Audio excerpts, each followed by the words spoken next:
Se hoje os indígenas norte-americanos sofrem preconceito dentro das terras que eles mesmos ajudaram a construir, há um século a situação era muito pior. Sejam bem-vindos a mais um vídeo investigativo para desmascarar todas as mentiras que os filmes baseados em fatos reais trazem para vocês. Aproveito para pedir desculpas se estiver saindo no áudio o som do ventilador. É que hoje está muito quente aqui no Rio de Janeiro, então precisei gravar com ventilador, senão eu estaria desmanchando aqui em suor. Tá? Então, dá essa moral, não leve em consideração o áudio que vai estar com esse barulho de fundo aí, talvez. Ok? E o filme de hoje é Os Assassinos da Luz das Flores. É um filme que trata de relacionamento entre índios milionários, bilionários, melhor dizendo, e homens brancos, cruéis e maquiavélicos que foram lá para a terra dos índios para poder tomar deles. Basicamente o filme é sobre isso, lógico que tem muito mais, então pega aí o seu arco e flecha e bora desvendar o que é verdade e o que não é nesse filme de Martin Scorsese.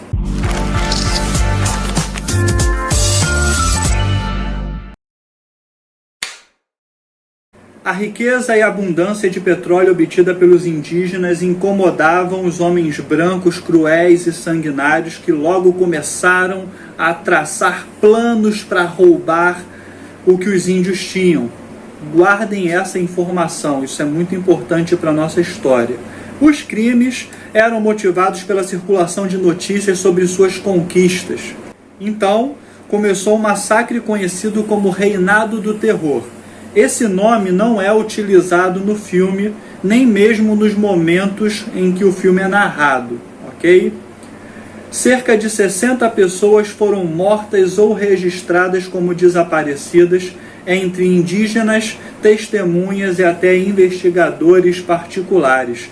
Tudo isso aconteceu em um período de 5 anos, entre 1921 a 1926. Os homicídios começaram a ficar tão preocupantes que o FBI precisou se envolver no caso e, graças a esses esforços, os crimes foram parcialmente solucionados.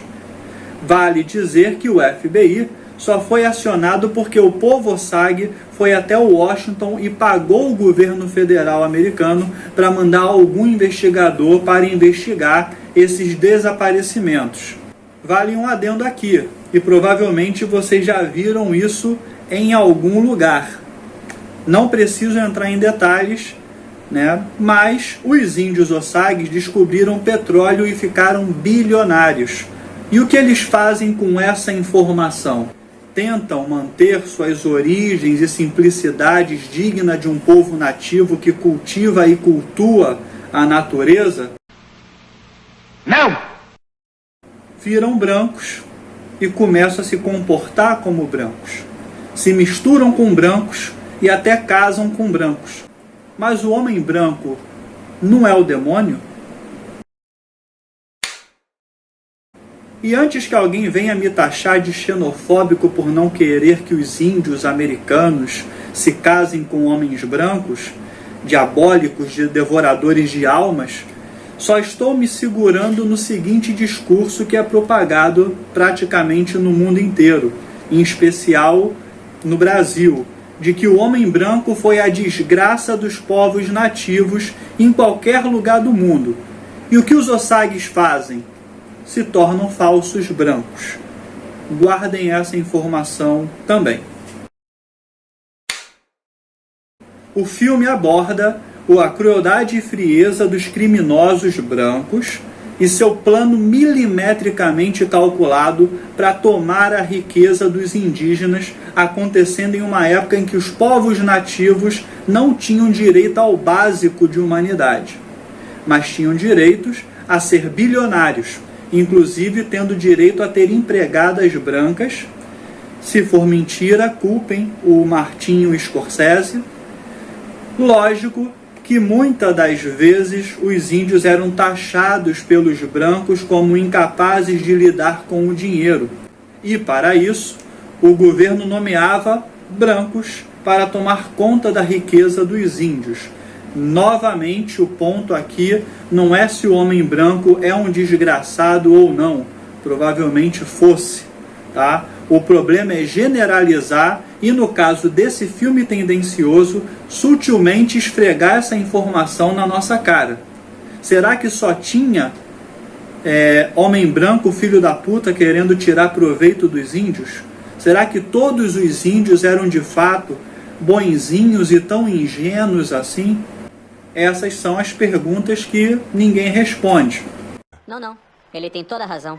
No filme, Ernest, interpretado por Leonardo DiCaprio, é levado pelo plano maquiavélico e sanguinário, nesse caso é verdade, do tio William Key Hale, interpretado por Robert De Niro, e é incentivado a conhecer e a se casar com Molly, que é uma Osage. Ernest se casa com ela e tem filhos com ela, aparentemente cumprindo o plano com precisão.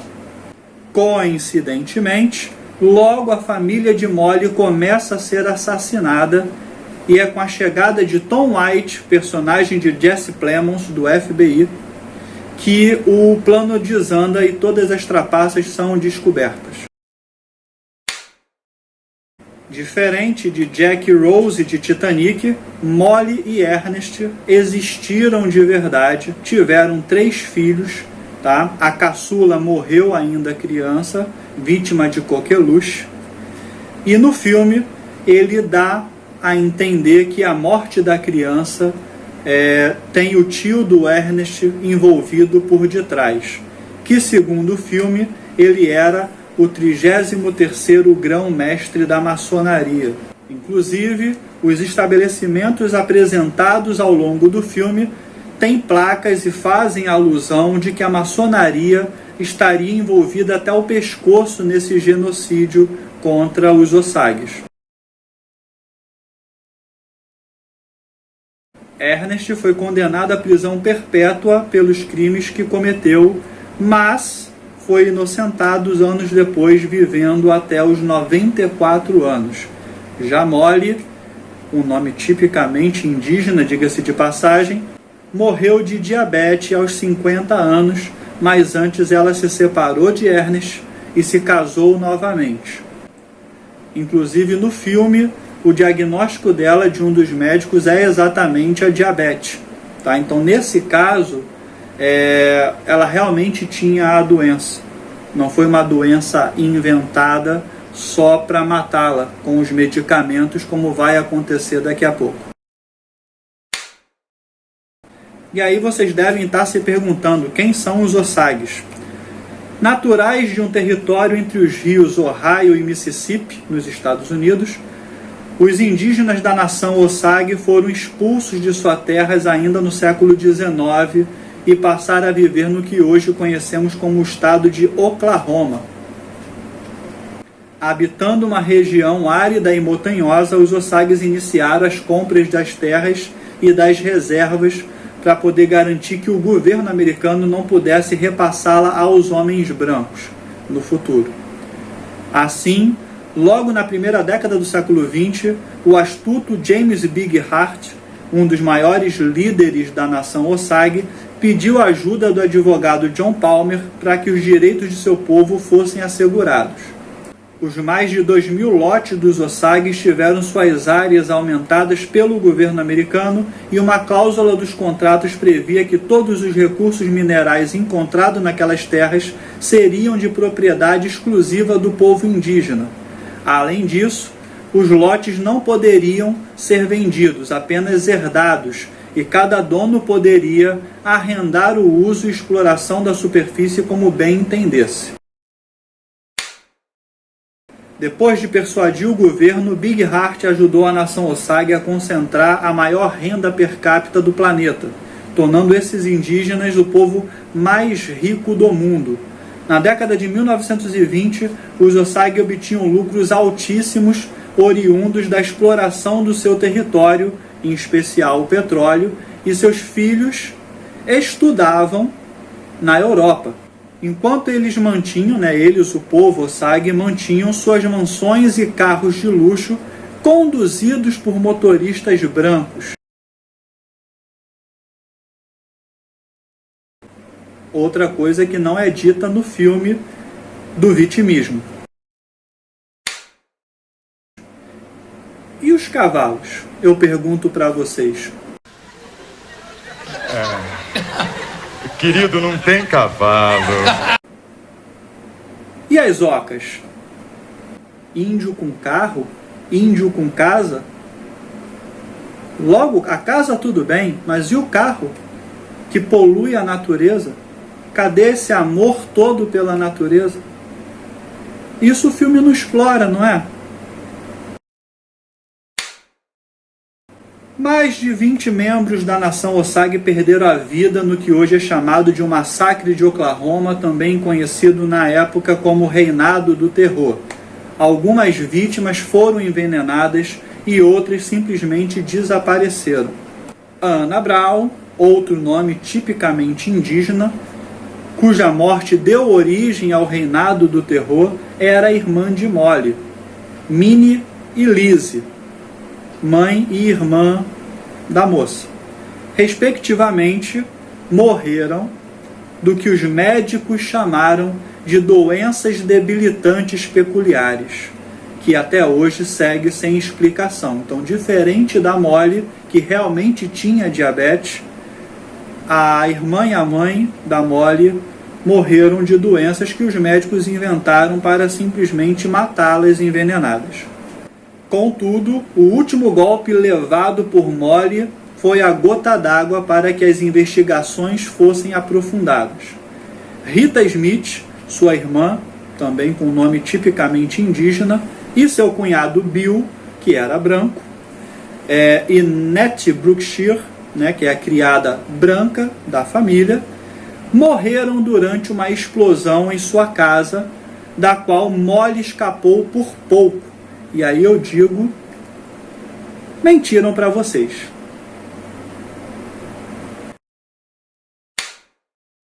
Já que no filme, eles não estão na mesma casa. Molly está na casa dela com o marido Ernest e os filhos, enquanto sua irmã está na casa dela, da irmã, com o marido e a empregada branca. E antes que me xinguem, gente, eu estou zoando com o nome delas, mas é sabido que o povo nativo americano foi forçado pela Igreja Católica a mudar seus nomes de selvagens, com muitas aspas, senão vão querer me cancelar, para os nomes de pessoas evoluídas, com muitas aspas também. Em 1925, os Osage recorreram ao Departamento de Justiça dos Estados Unidos e J. Edgar Hoover, chefe de uma nova agência chamada Bureau of Investigation, que mais tarde se tornaria o FBI, recrutou um dos seus agentes para trabalhar no caso. O nome dele, Tom White. Nos meses seguintes, Tom e seus homens descobriram que o marido de Molly, Ernest Bockhart, Leonardo DiCaprio, o irmão dele e o tio, William Hale, que é o Robert De Niro, eram os responsáveis por detrás das mortes da família de Molly. William Hale contratou criminosos e pagou pelo assassinato de Anna Brown, assim como foi o mandante do atentado que tirou a vida de Rita e Bill Smith. Ernest, com quem Molly teve alguns filhos, segundo fatos, está envolvido tanto na explosão quanto contra a vida da própria Molly, da própria esposa. Ernest envenenou Molly por anos, fingindo que lhe aplicava injeções de insulina. E aqui vem mais uma mentira do filme. Lá no filme, nós somos levados a crer que Ernest só está fazendo o que o seu tio e os médicos maçons mandaram ele fazer. Em nenhum momento no filme ele demonstra estar fazendo aquilo por pura maldade, por frieza, querendo a riqueza da Molly. No filme todo o tempo, o Ernest é demonstrado como alguém que amava a Molly. e que ele era apenas uma marionete do tio e subliminarmente da maçonaria, de um modo geral. Inclusive tem uma cena no filme do próprio Ernest desconfiando que a Molly estaria sendo envenenada e ele toma o veneno também. Ernest e o tio, ambos foram condenados. Ernest foi solto em 1937, mas voltou para a prisão depois de roubar um banco. Isso também não é mencionado no filme, é totalmente ignorado. E passou seus últimos anos morando em um trailer com o seu irmão, depois, obviamente, que ele saiu da cadeia pela segunda vez.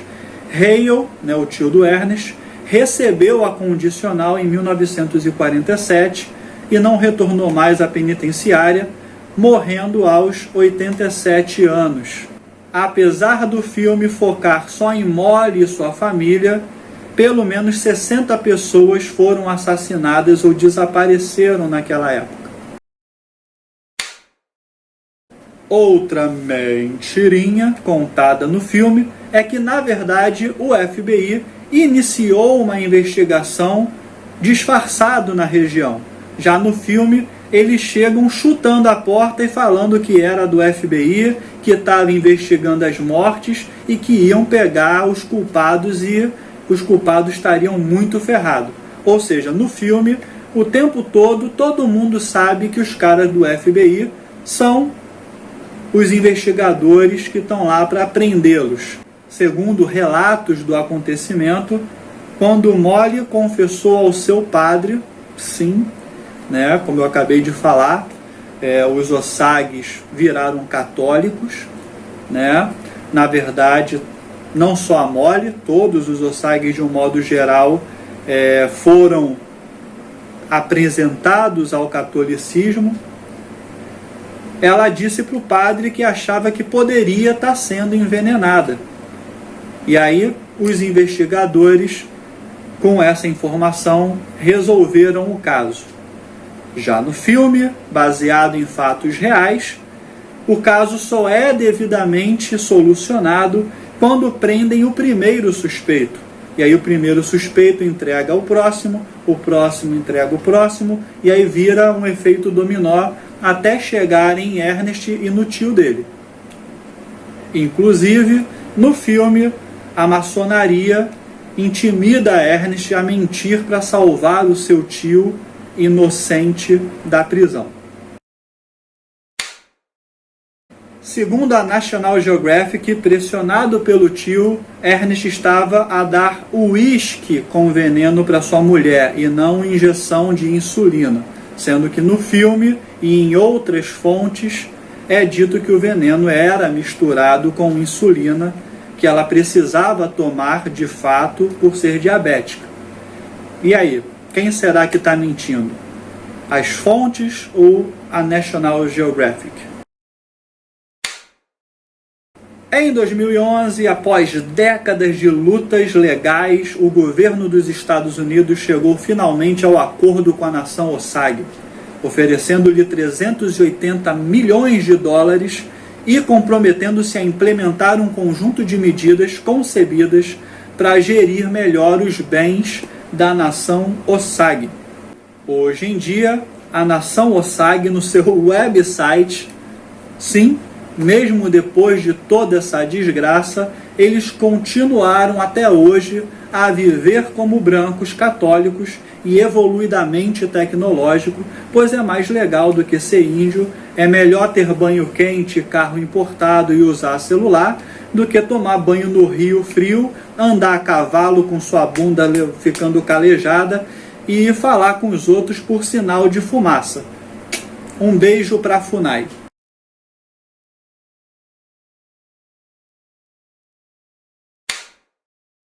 Aproximadamente 26% dos direitos hereditários Osage permanecem na posse de pessoas não Osage e podem ser transmitidos para entidades não Osage também. Time is money! Oh yeah! A nação Osage escreve: não somos relíquias, A nação Osage está a prosperar na nossa reserva. Vocês não entenderam errado, eles estão a prosperar. Na região nordeste de Oklahoma, um povo com força, esperança e paixão, honrando as histórias do passado e construindo o mundo do futuro. Só falta o Deus deles agora ser o Elon Musk, né?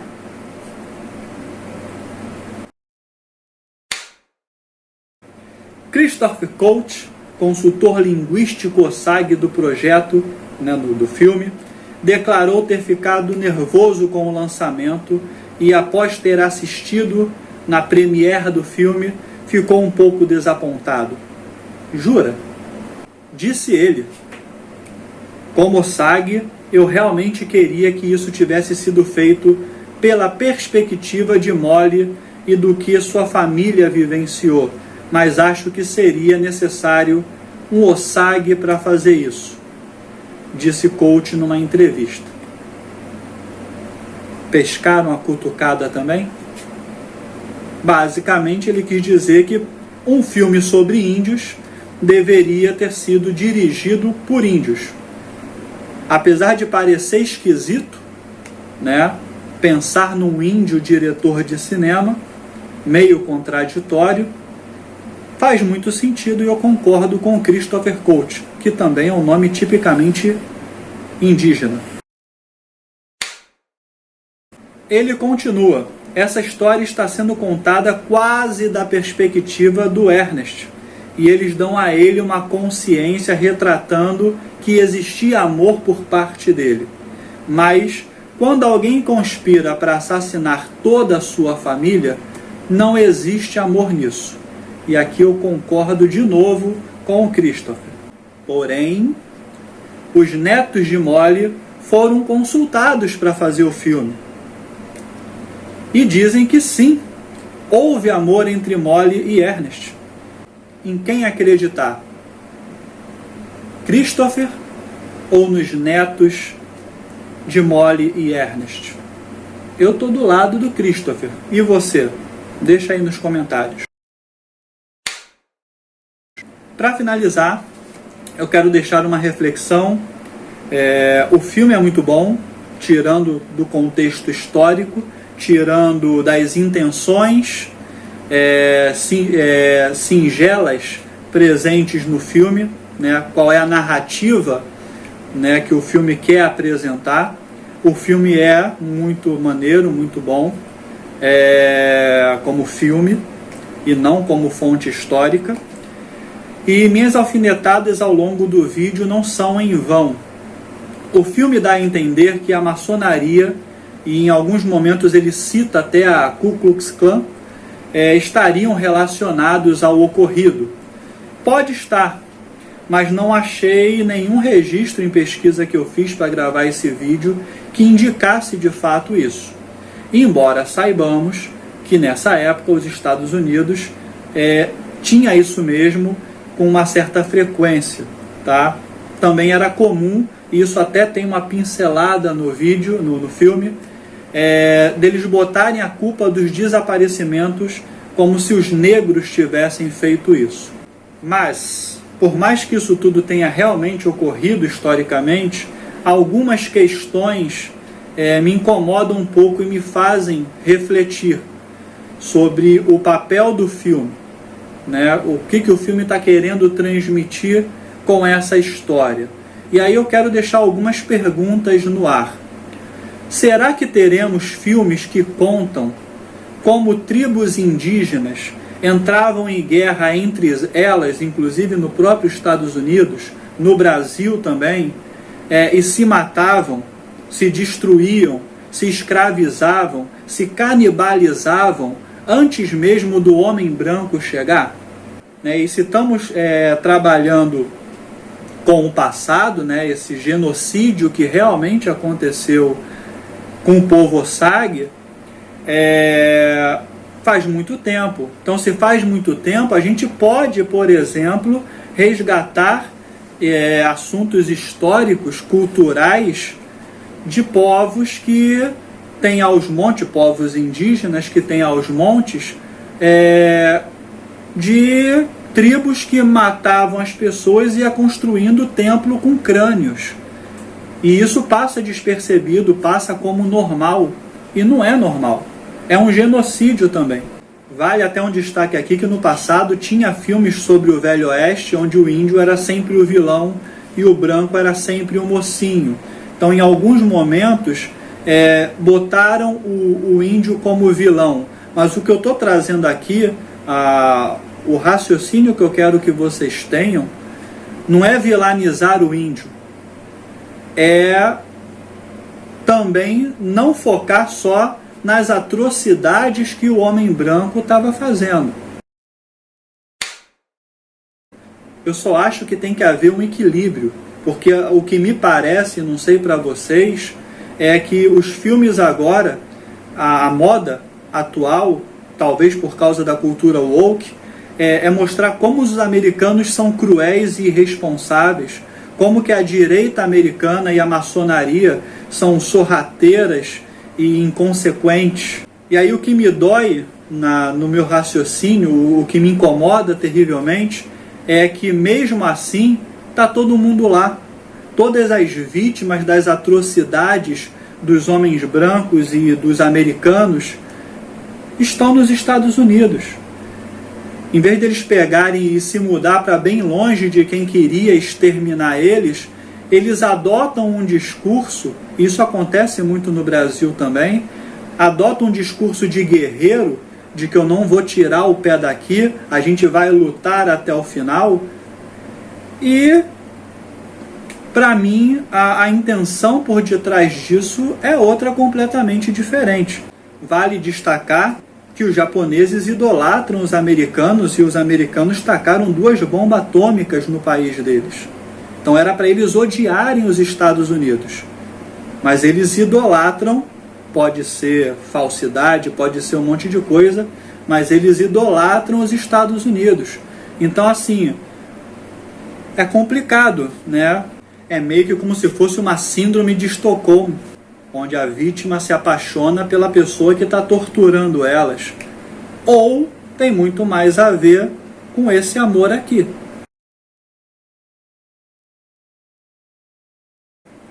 Né? O fato é que todo mundo, todas as vítimas dos Estados Unidos cruel e sanguinário e do homem branco diabólico estão lá nos Estados Unidos até hoje. Conseguem perceber aonde que eu quero chegar? Se eu odeio, se eu preciso temer um povo, eu não vou me misturar com eles. Isso é maluquice. Eu não vou para o país dos caras. Ah, mas o país era primeiro dos índios. Mas perderam. Vai bater de frente com os caras? Eu acho que tem que mostrar as atrocidades que o homem branco fez, sim. Não foram poucas, nós sabemos disso.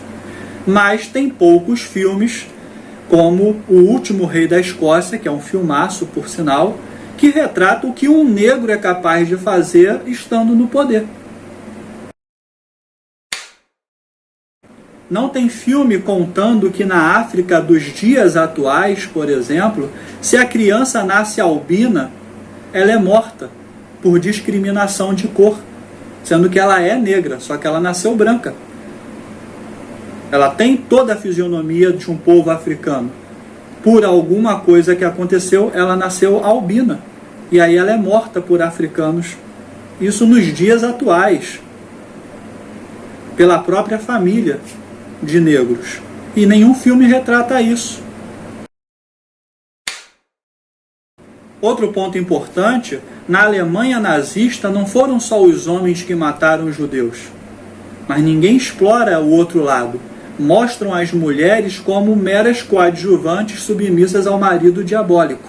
Mas muitas mulheres, médicas, enfermeiras, têm sua digital em centenas de judeus mortos em campos de concentração, em judeus que foram vítimas de testes da medicina, que evoluiu muito, porque tinha cobaia humana para testar.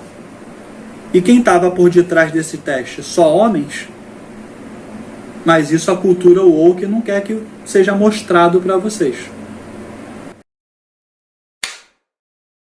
Eu só quero que vocês entendam que a minha visão não é defender um povo e atacar o outro.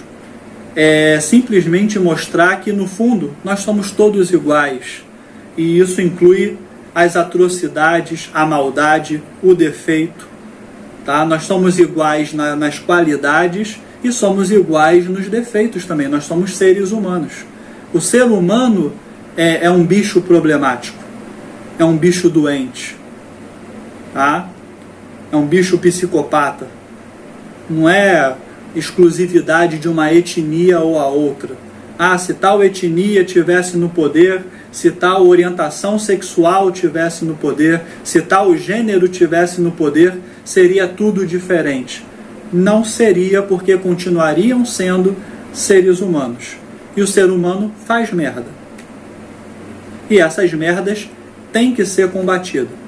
Os índios, que é o assunto central desse vídeo, que enriqueceram ao longo da história, quiseram virar brancos. A grande verdade é essa. Mas a custo de quê? É a pergunta também que eu deixo para vocês.